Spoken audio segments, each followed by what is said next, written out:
those who are outside the church. And everything about God is glory. The promise, it says that the glory of God is risen upon thee. Arise, shine, for the glory is risen upon thee. But I looked in at the church today, Master, and the people are living without the glory. Bible says when the Queen of Sheba saw the glory of God upon Solomon, she fainted.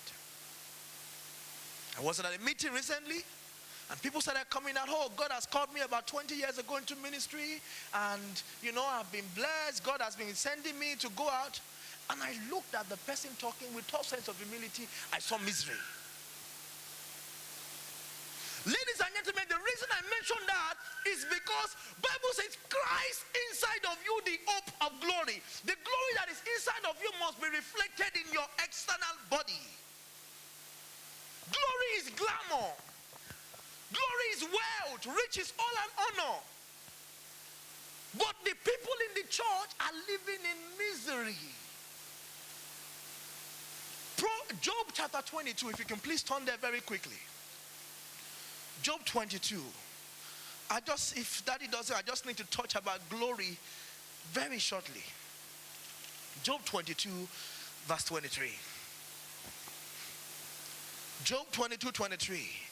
If thou return to the Almighty, thou shalt be built up, and thou shalt lay iniquity far from thy tabernacle. And what will happen?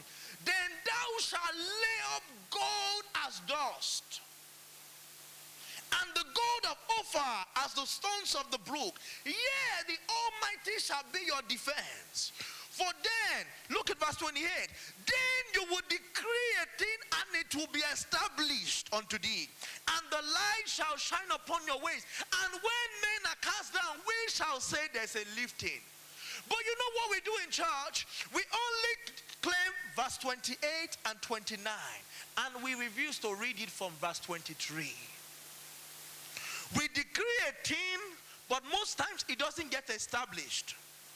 When men are cast down, people in church sometimes are casted more down. You know why? Because verse 23 is a prerequisite for 28 and 29. You know what verse 23 says? You shall lay up gold as dust. We shall live a glorious life. The Bible says, and David died a good age, having enjoyed riches, wealth, and honor. A righteous man liveth an inheritance for his children's children. But in our days today, we are not seeing that inheritance. Rather than people living glorious life for their children, children are struggling to begin to live the glorious life our parents did not live.